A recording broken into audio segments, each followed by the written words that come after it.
All right, everybody. Welcome out to podcast number 1346. I'm just kidding. I wanted to see what that felt like. That felt pretty good. No, let's do that again. Welcome, everybody, out to podcast 3423. No, what is it actually? Welcome out to podcast number 318. So we got a little ways to go, Brando. Well on your Anyways, way. yeah, say hi to everybody. How you doing? Good to be back. Yeah, I've been thinking over and over, and it took you you taking the initiative and not being a victim to get us started. But man, I've been like, we need some Brando on this podcast. So we're tonight. I just chunked all the scaffolding's gone, bro. Like we are gonna get going. But I do have one thing that I'm really passionate about. So every Sunday, Brandon, we watch the St. Jude's Children's Hospital's video, and there's this really good one. If you ever look it up, for anybody that's on the call or not on the call, but oops, that's not what I wanted to say. But for anybody who's listening to the podcast, if you look up St. Jude's Children's Hospital, there's a little thing that says, there you go. Why Danny Thomas built St. Jude. It's one of my favorite ones, and then we typically watch some of the other ones with some of the kids. Like this one says St. Jude patient story David. One of our favorite ones. There's Tess. That's one of our favorite ones too. Anyway, I'll just sit there and weep because one day, Elevate Construction, we're gonna build them a building. In fact, I'm going to start reaching out right away. Katie gave me this awesome idea. What if we offered to coach or mentor or provide consulting for any of their construction teams that are currently there? I was like, dang, Katie. So I do want to say if anybody has any contacts with St. Jude's Children's Hospital, if you're on their construction team, if you're close to them, if you ever worked in Memphis, Tennessee, you know any of their peeps, I need you to connect me because we need to start doing some volunteer stuff ahead of time, even before we get the 200 million to go build them a building. So that's my intro. Brandon, any like things that you want to get people, any requests for the team out there before we get started tonight? Well, I want to add to what you just said. I would mention that if you're a person who hasn't considered charitable donation, and by donation, I mean your time and your effort personally, there are so many different kinds of organizations out there. There are organizations for people who are Star Wars fans, for people who have beards, and I'm not joking about that. Literally, I volunteered with a place that was beard related, and any of the things, their proceeds went directly to Arizona Children's Hospital. They would put together big car washes and other events. Like there's just so many little ways that you can to give back to things that maybe are more associated with whatever your interest zone is. And I would say look into it. Look up local charities, look up construction related charities, look up your favorite hobby related charities. They're out there. Yeah. That's it. That's it. That's an absolutely wonderful message. So I do want to ask you one thing, Brandon. What are you excited about right now? What's amping you up right now? That's that's such a good Yeah, universal that question. is a good universal question. I'll tell you what I'm amped up about. I'm amped up about uh freaking boot camp. Like I've been watching some Eric Thomas videos and I'm like on fire. They're gonna get everything. We're gonna we're we're unloading the whole thing on Thursday and Friday, man. Like it's gonna be so good at boot camp. They're Adam Hoots is like jacked excited about this. That's what I'm excited about. What are you excited about? I'll mention something that has been really cool for me. The team that I work with, my survey team, um, we have been doing an office day on Fridays to kind of catch up on our QC, catch up on estimates and other things. And we've been starting off our days with a team workout. And it Awesome. has been so much fun. And at this last one, we've done like circuit training, whole body stuff, a bunch of different things. This last one, we did yoga and meditation. And number one, that yoga is really hard because I am not that flexible. But Up also, until now. yeah, up until now, well, up until later, but I'm working on it. That's funny. But I, at some point during our workout, I was just thinking about the fact that like here I am with these construction dudes meditating and just thinking, what a peaceful, cohesive, awesome environment I've surrounded myself with, and it Yeah, really feels good. And it's nice to meet those like-minded people and draw them into your circle. I totally agree. Um, so I know we're probably getting. Oh, well, let me say one more thing. I'm excited about these little magnets. Do you see these magnets, Brandon? Yeah, I don't know what's going on there. Yeah. So they're just little magnet balls. My mom got them for me for Father's Day. By the way, did you see this cool board over By the here? way, happy Father's Day, my favorite dad out of all the dads out there. Yeah. Thank you. I don't know if you can see it, but this one over here says, "If I were on a sinking ship and there was only one life vest, I would miss you so much." I thought that was so good. Anyway, they cleaned my office. They got me a, I don't know if you can see it, but they got me a, that little thing right there is a fridge. Those are my Oh, favorite super cool. sparkling ice zero sugar things, and they cleaned my office. I'm feeling like jamming Yeah, over here. Um, so I had, there's something I wanted to talk to you about. So I was on a call earlier on today with some university. I think they were student leaders, but anyway, they were really sharp people. But they were in Northern California, and I was on there with Felipe Engineer.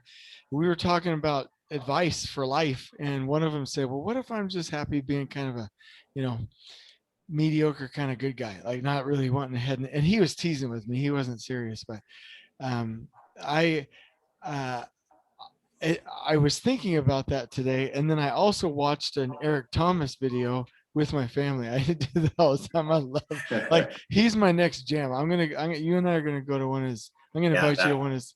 that's seems high energy for sure.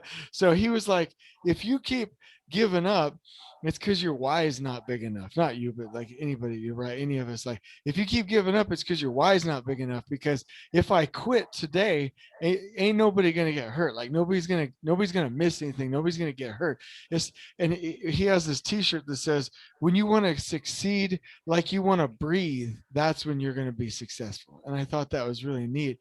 When I've been on a rant and raving about the 5% of people that don't like going to boot camp, and I think I figured out what it was, and I want to get your insight. I want you to QC me on this. Yeah, So when you do the comfort zone, and then your fear zone, and then the learning zone, and then the growth danger zone, right? So there's 4 zones, right?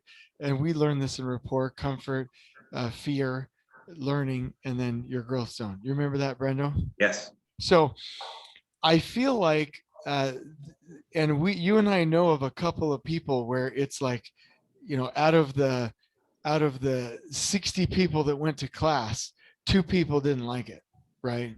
Like real small percentages, but they didn't like it. And so you and I mean, most trainings have like a 30% success rate. We have a 95, and I'm still pissed off about it. But that I realized, I don't know that with those 2 or 3 people, I don't know if we ever got them we got them out of their comfort zone, but I don't know if we ever got them out of their past their fear zone.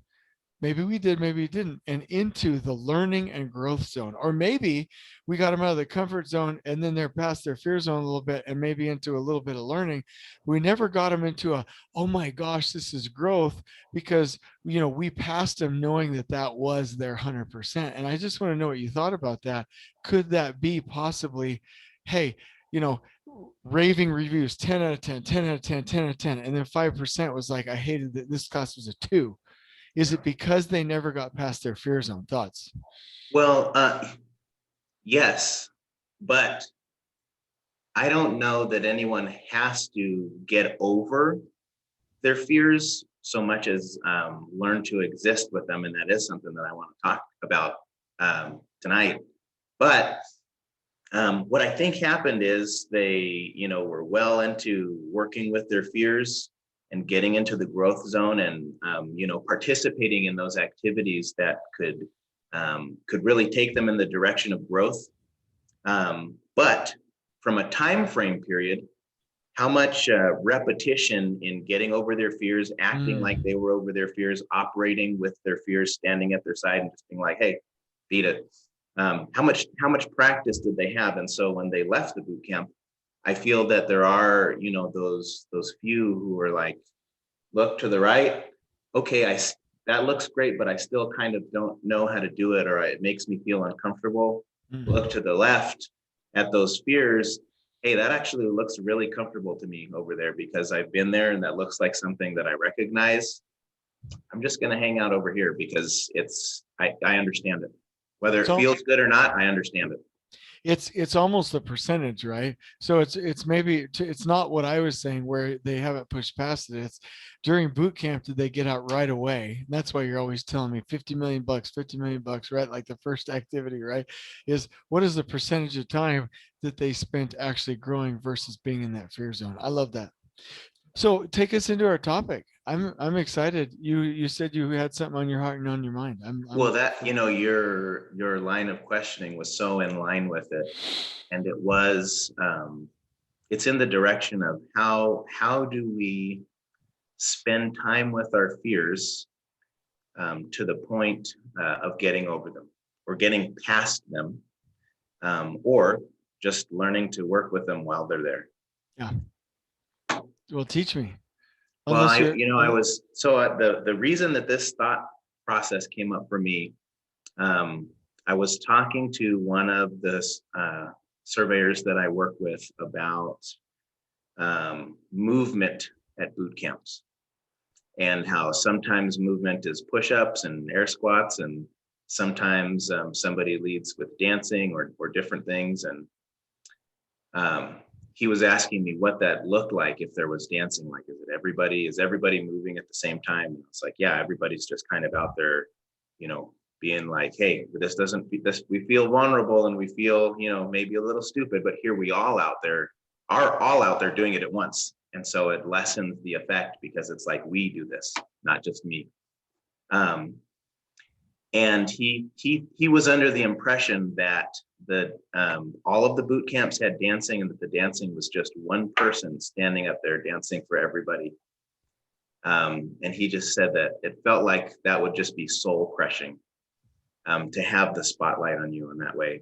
And I thought about that for a couple of minutes, and my response was, what time duration do you think it would take, though, until you stopped feeling stupid, or you stopped feeling the heat of the spotlight? Like, wouldn't there be some time duration, in which you were just like, yeah, I guess that was scary, 20 minutes ago, or 30 minutes ago, or an hour ago, or 48 hours ago? At some point, you would just be like, this is not a thing anymore to me. yeah. And it's the same with like public speaking. I still get up and sometimes have that shortness of breath for half a second, but not like I used to. I still sometimes get in my head, and I start thinking about my gestures instead of living my gestures. And so they start to freeze up, and I'm just like, hey, get out of your head. What are you doing in here? But it really is that, like, what's your time in the saddle operating alongside your fears? They didn't go away, but like, what's the time duration? What do you think about that? I 100% agree. In fact, I got that question, today, and we were in front of university students. I said, lesson 101, 101, you've been taught all these things to sit back and shut up and be confused and to focus on position and to have provisional self-esteem and stuff like that. And now you need to come out.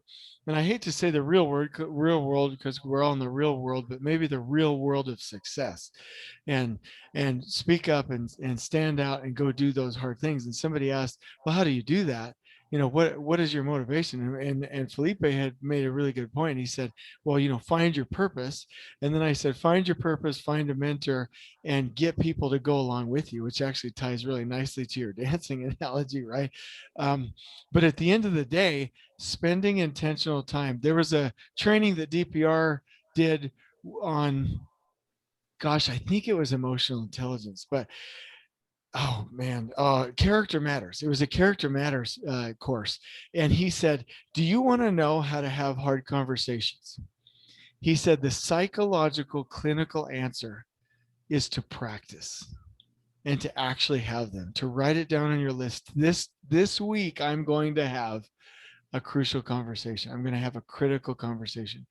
And I learned that. And then I felt like, and it's exactly your point, I've probably spoken in church 50 times. That doesn't sound like a lot, but 50, that's 45-minute talks 50 times. I've been on a podcast probably over 500 times. Literally a gajillion times, everybody. Yeah, like This podcast. yeah. Well, there were other podcasts that I did, a long time ago. I've narrated a couple of books. I've done these, you know, I, um, th- there's just a lot of different things, and every single time, to your point, that I'm outside of my comfort zone and in that learning zone and got past the fear, it becomes more and more natural. And let me say this because I know you have something to say. Um, I've got 11 kids, and having one or three seemed really impossible. And everyone comes up and says, "Oh man, I don't know how you do it. I've got three and I don't know how to do it." Well, three only seems easy when you had 11, and 11 only, 11 only sounds easy when you've had 18, right? And starting a business only seems easy when you've started five, and it's really just, have you spent time out there in that growth danger zone? And I don't want to say you get used to it, but you start to, and you taught me this, I heard this nowhere else. I'm talking too much already, but is, can you reprogram your mind? I'd like you to correct me before I say it, but re-incentivize yourself, or redefine what success looks like. Of, I get that dopamine hit when I've successfully been outside my comfort zone, not did I retreat back to it. And so, absolutely, I've found that to be true in every sense of the concept. No, I remember that conversation, and I do think that's uh, related to what I was thinking as we were going along there. Um, I was thinking about, so let's just say for me, I am afraid of wasps.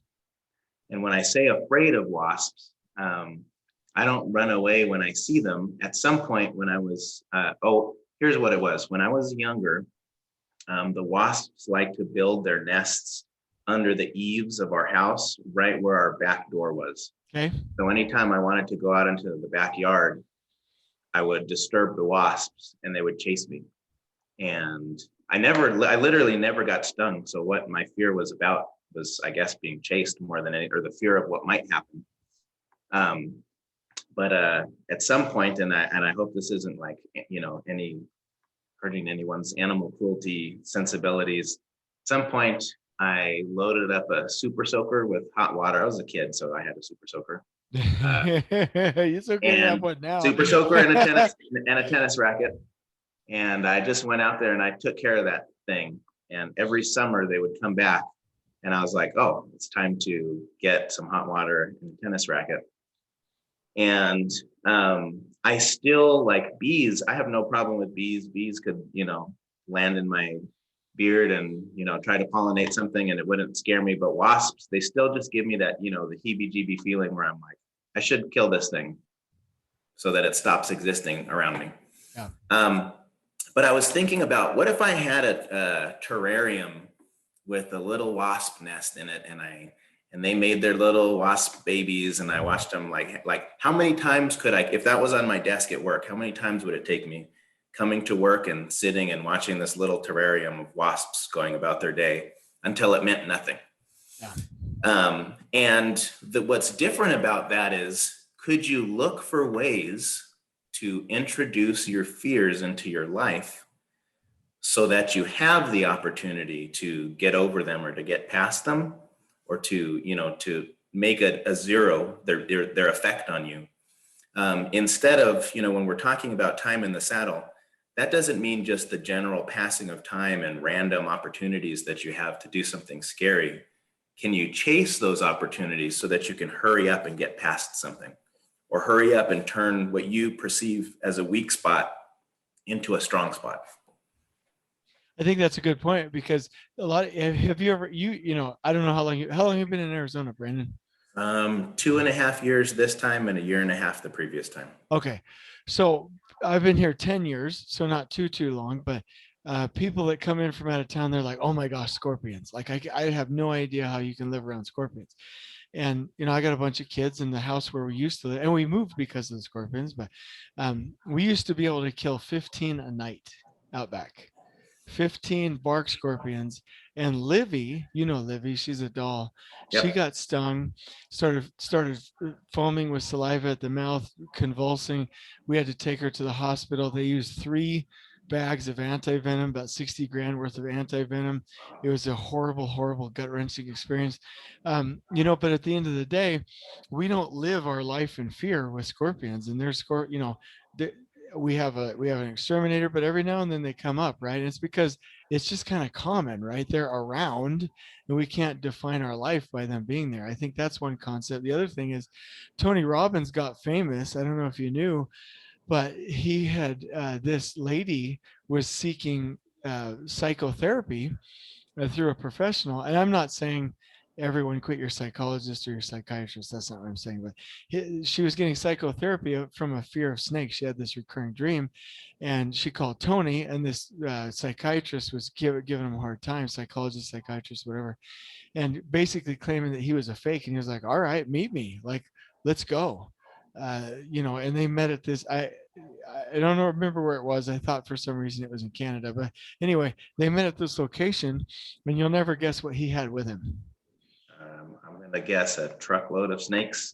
It was a big, like python looking, big old snake. Yeah, the one that hits you in your dreams. Got it. The one that gets you in your dreams, right there, wrapped around her, starts freaking out. Then it's like calmly running around her, and then like her dreams go away, right? So, absolutely, I believe in that. And so, I want to cap off what you're saying by saying, I really do believe that if we're healthy enough, meaning our mental discipline or our psychological health isn't exhausted, and I don't want to sympathy vote us. I'm saying, like, if somebody's suffering from clinical depression, maybe you don't go do this. Or if you're getting a divorce, maybe you don't go do this. But with relative health and mental stability, you get an opportunity, just say yes. And I'll give you just a quick example. You've been to church with me when I was set apart for a specific calling. uh, Members once a month will come up and they'll share their own testimonies, meaning it's not scripted, it's not, nobody prepares, but it's like open mic. People can come up and share spiritual experiences, right? When I was first joined the church and was a member of the church, I would I was really nervous. I'm like, I hate public speaking or whatever, and so I tricked myself and I said, I'm just going to walk. I told my mind, I said, I'm just going to walk up to the stand. I'm just going to walk up and just sit up on the seat right behind the podium. That's it. No big deal. And I could get my butt out of the seat and I could walk up to the stand. And then once the other speaker left, I knew I would, like, there's no way I'm not, there's so much, social you know, pressure, it's my turn next. I knew I would have to do that. Right. So I just got started, even if it was a small step. And so I feel like for any of us in relative good mental or physical health, when we see an opportunity, healthy conflict, having a hard discussion, mentoring a direct report, uh, holding somebody accountable, telling your mother what the boundaries are with your kids, whatever the case may be, take it and find a way to get yourself in that situation, because on the other side it will seem like less of a deal than it did on the front side. Yeah. No, I like that a lot. And the comment that I had said to you was, I believe, rewiring your reward model.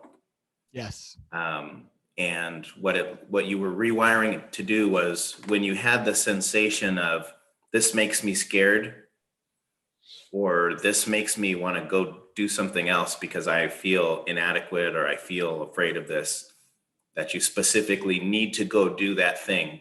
That's what your reward model tells you. Oh, I felt the scary feeling in my stomach. That means I have to go do this, because this is where growth is. That's what growth feels like. The scary feeling in your stomach. Yeah. That's what growth feels like.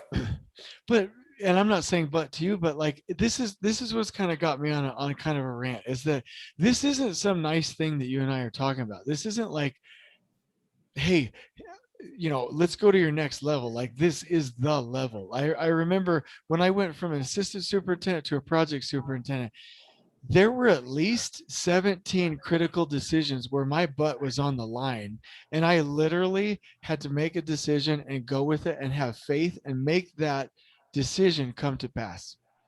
Like just a couple of examples. Like we are going to follow this rhythm of a schedule. I am going to ask the owner for 2 months more time.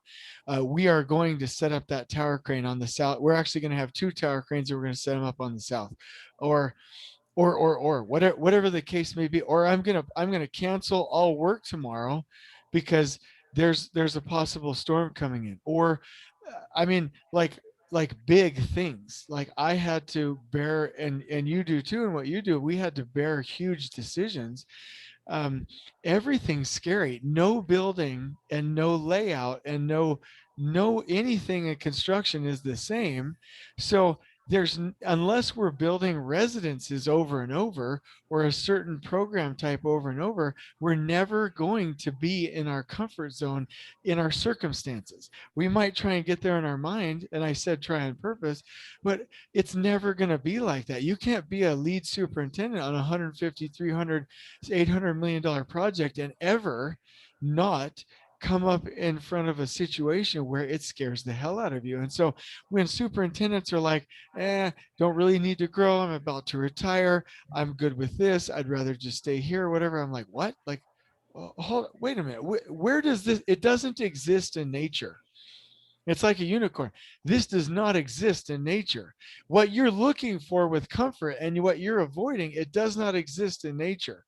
And so it really, I'd love for you to give me some insight on that. I don't know why I'm going to use the word whoring after this concept that doesn't even exist. I'm peeved by this concept. It doesn't exist. Go ahead. What are your thoughts? Am I off base there? Well, no, and I was thinking about um, when somebody has a fear, right? Or what's the typical response to fear? You're afraid of something, and so you want to just move away from it. You want to get away from it or be away from Yeah, I can't do it. that. Yep. Or anger, right? Yep. Something happens and you feel angry. Um, I think what's necessary and what's needed, and we're not talking about like, oh, hey, just face your fears, whatever your fears are, just go feel afraid and go be fearful. What I mean is, look, take a 1 second pause to look at your fears and ask, what is this? So here's a for instance. Somebody, I'll go with anger first. Somebody comes in to the trailer and says something, and immediately you get mad. What? And you could stop and just say, hey, Brandon, I noticed that you're mad. Why are you upset? Does it seem like this person doesn't respect you? Are they upsetting the timeline? Are they right? And whatever item it is, then could you address that item? Oh, it's the timeline. Okay, turn around, grab your schedule. Let's talk to this person about the timeline, right? Or you could just be like, I'm pissed now. I'm pissed, and I'm going to act pissed, and you're going to feel how pissed I am, and I'm going to rant and rave. And so I would say, in the same way with fears, when you feel, if you could just stop and say, I notice that this makes me feel afraid, and the reason that it does that is, I don't think I'm good at public speaking because I haven't had enough practice. Or I think that if I make a mistake in front of these people, that they'll look down on me. Or, like, what is it that's giving you that fear? And would acknowledging it and putting it into a thing instead of putting it into a physical response. Yeah. Hey, this is the thing that I'm afraid of. Okay, I see that. I understand what it is that I'm afraid of. Now I'm just going to proceed. Instead of just going directly over to the like, oh, this is the feeling, this is the reaction, the emotional reaction to this emotion, whether it's fear, whether it's anger, whether it's anything else. Could you introduce that little fraction of space and just be like, this is what's going on, and that's what I want to address. I was surprised at how possible that is, to your point. Yeah, I was amazed at that. And that's where, and I still, up until up until now, I had I had not. No, no. I am going to explain this right this time. That if we expect everything and appreciate nothing, then when we don't get what we want, we'll get mad. But if we expect nothing and appreciate everything, then when we don't get what we want, we will not get mad, and we will still be able to do the right thing, whether that's consequences or setting up circumstances or whatever. And I found that it is possible to emotionally divorce ourselves from, or no, no, no, in a concept, in an interaction, leave the emotions to the side, knowing that, and this is Adlerian psychology, obviously, right? But knowing that uh, emotions, we use that as a form of manipulation, right? We all know that. Like if I'm angry with you, and it's hard for some people to hear this, but if I'm yelling at you, I am emotionally manipulating you. I am yelling at you to get you to do what I want because I have expectations. Whereas that's how it ties back to my expectations quote, is that, if I don't have high if I don't no, I have high expectations, but I don't expect anything from you. That way you didn't take anything from me. So I don't expect anything, but I appreciate everything you do. And if you do something that crosses my boundaries, I'm just like, hey, Brandon, that doesn't work for me. I can say that quite calmly. But if Sure. I have expectations, like Brandon was going to give me this thing, and then you don't give me that, then it's like, why didn't he give me this? I'm mad.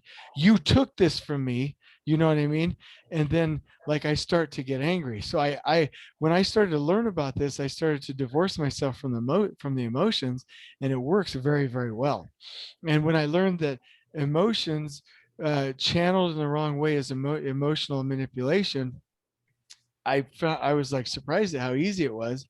And after that point, I started saying, it takes a real woman or a real man to go have a conversation calmly before you have to get mad. Because at the end of the day, getting mad is a crutch.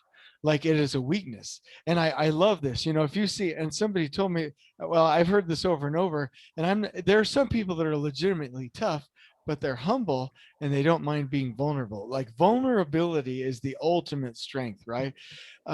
Sorry for going on too long here, but the like when you see the tough, like I don't love, and like I just imagine the guy leaning against the bar with the cigarette, like the old Looney Tunes cartoons, the like tough kind of like characters.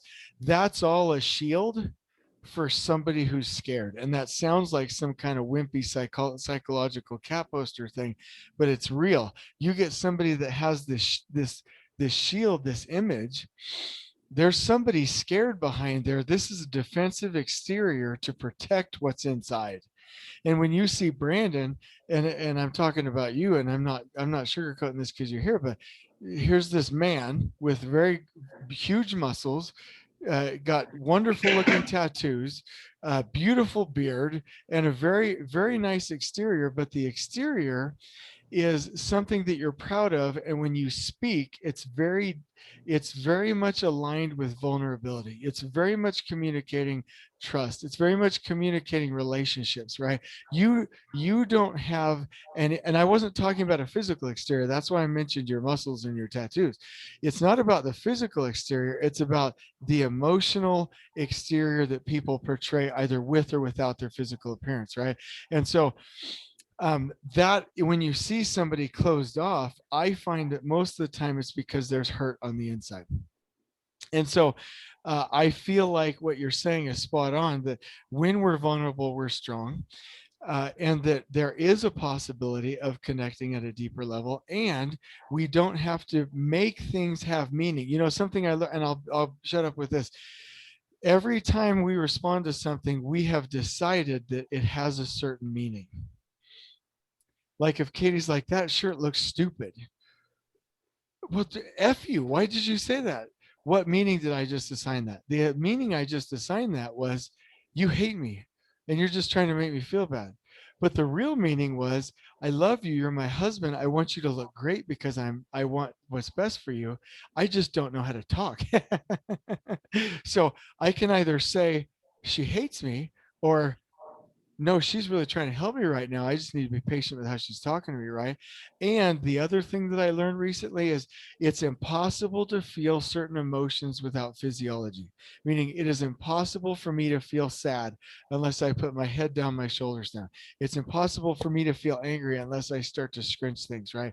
So I have complete control from a meaning standpoint and a physiological standpoint about my emotional response.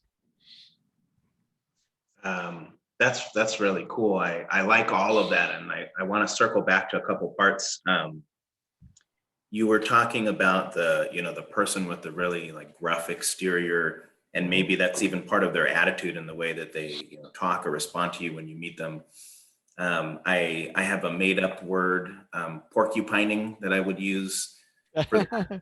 And I have a really good friend who used to meet people and say, "Hi, I'm so and so. I'm an a-hole."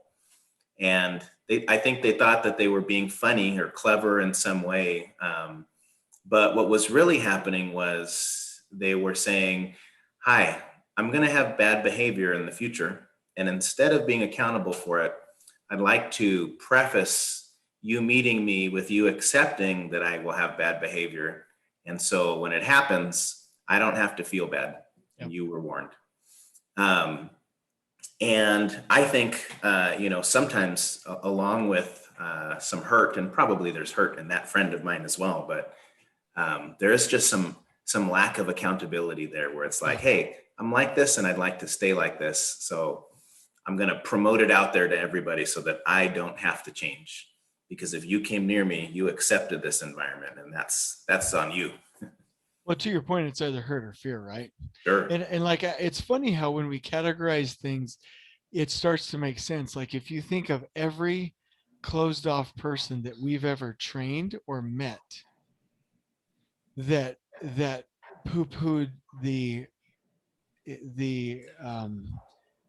concept of progressing and performing at a high level regardless of their level of comfort.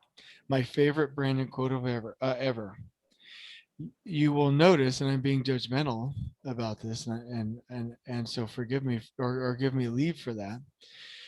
But there is fear and emotional hurt in those people, and I feel bad for it, and I want to help them. And I think it's important that on this podcast we recognize those things, right? So I think it's okay, and I'm not mentioning anybody by name, but when I go back and look at it, hindsight's 2020. That is very much the case. Yeah. And I think that at the end of the day, why is it important to me? I'm even going against my own best advice. Like, what do I always say? Spend time with your best performers. Here for 2 weeks, I've been ranting and raving about the 5%. Why? And I saw, actually, it's funny, I saw an Eric Thomas video tonight. No, no, no. Actually, I was out with the missionaries the other day. Oh, let me give you an interesting. Do you mind if I give you a quick story? Please do. So I saw it on this guy's face. So when these missionaries come out, they come out for 2 years. You're totally familiar with concepts like this, Brandon, but come out for 2 years. They pay their own way. They put their college, sports, and education and girlfriends, everything on the line. They come out here out of a dedication of love, right? I was out with missionaries, just hanging out with some friends and showing some people some love.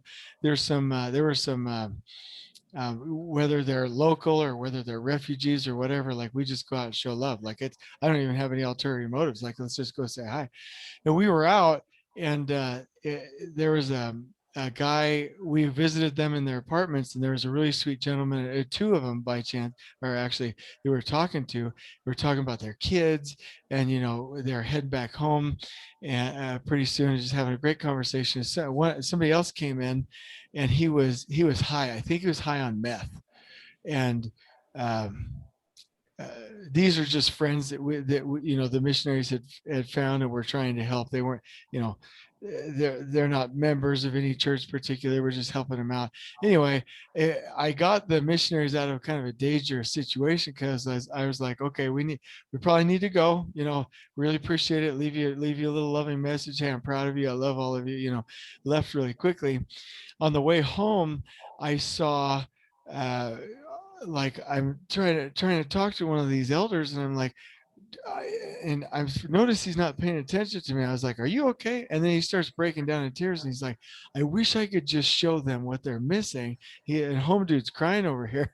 He's like, "I just wish I could show them what they're missing and invite them to live a life that would be like happier for them, you know." And then I saw, and so I was like, "Ooh, that's really interesting. Like that's a really deep connection." And then I watched it today at church, and then on the Eric Thomas video, I saw the same thing. He's like explaining to people, I just want you to know what you want, because like deep down, we just want people to like get what they want. And so I'm starting to see this pattern in people, in givers and coaches and mentors and trainers, that like at the end of the day, like it's really just that we see people that are living below their potential and they could be so much happier. It's not that they need to live a different life for us. It's that, oh my gosh, like you could live a remarkable life and it's right there at your fingertips and you need to taste it and you need to feel it, and you're not. And we just want to like, you know, love you up or slap you or hug you or whatever and say, wake up. Like you have this opportunity to live this kind of a life. And I think that that's why I'm so focused on the 5%, is like, I'm struggling. Is it my duty to push that? Do I just leave them kind of in that rut? You know, do we just focus on the high performers? Because at the end of the day, I'll close out with this: careers, wars, relationships, relationships with children, finances, business, heaven, nothing, none of those things are going to be won doing the things that got us where we are, or Yes. doing them in our comfort zone. And so what I'm hoping is that nobody waits too long staying in their comfort zone, uh, to where the train leaves. You know, and if somebody's religious, you know, the five wise and the five foolish virgins, like, um, you know, at the end of the day, I've started to interpret that story. It wasn't that with the five foolish virgin story in the scriptures, it wasn't that that the bridegroom came and just was like mean to the rest of them. It was that they announced his coming and they didn't get up and respond. They didn't walk out the door. They didn't care. They didn't feel like it was real. They didn't take advantage of the opportunity. And then when the what do they call it, the caravan or the bridal, whatever, the um uh bridal procession or whatever leaves, right, they're like, wait a minute, oh, what? They were here? Oh yeah, I heard somebody say that. I heard somebody say something about that, but I thought they were just playing. You know what I mean? And that's, the foolish people are not going to notice when it's their opportunity to give 100% and step out of their comfort zone and take that next step to live a remarkable life. And that's what I'm afraid of. That's my vulnerable fear. And here's what I would say. I want to say foolish, but man, you know, they're just scared. It's just plain scared, Okay. probably at the end of the day. And I would go back to, you know, if we were to look at our boot camps, and at the end of the boot camps, people make goals, set goals for themselves, including personal goals, like some really deep personal goals. And I would wager that the people that didn't enjoy the, you know, the emotional growth, or, you know, growth through fear, into the learning zone, who didn't enjoy those components of the boot camp, I would imagine they didn't follow through on those personal goals, Yeah. because those things looked like change. And so what I would, you know, wrap up in the direction of, um, how can you set things up for yourself to just make it easy, almost, so that all you can do is, accidentally continue moving forward in the direction of facing your fears all the time. Yeah. And so I would say, at a job site, you know, if you're a field engineer and you hate public speaking, you know, talk to your superintendent and you're running all the morning huddles now, all of them, every single one of them. Yeah. You know, if there's a particular task that you're scared of doing, um, take charge of it. And guess what? You're afraid of it because you don't know enough, that you think that you'll fail in some aspect. And then you will fail, and the superintendent will catch it on his walk and he'll bring it to your attention, and maybe it'll result in some lost time. And there, now you failed, and now you need to keep moving forward, having learned something, and you'll get better and better. And you're in this task, and now that's what you do, and you get better and better. What can you all, for as an example for myself, I still to this day dislike dancing at the boot camps. It still doesn't feel good. I know when I watch you that you are feeling good, and I can dance and do, whatever the heck I want. Chicken from space, some kind of funky robot. It really doesn't matter, because I want to be an example. And so I will do what I need to do and want to do at a high level. But it doesn't mean that it feels good to me, because I still feel under some weird microscope of I don't know who. Um, and so I was thinking, well, can I just sign up for some dance classes? And then when I get there, I'll be like, in my mind, oh, I'm good at this. I've taken classes. You know what I mean? Like, just what are the little things that we can do in our lives to just Yeah, set ourselves up to, this didn't feel good. I put something in motion that's going to put me in the proximity of my fears for a long time. I'll get that time in the saddle. And then one day I'll just be like, this doesn't feel like anything anymore. I And I'm agree. done with it.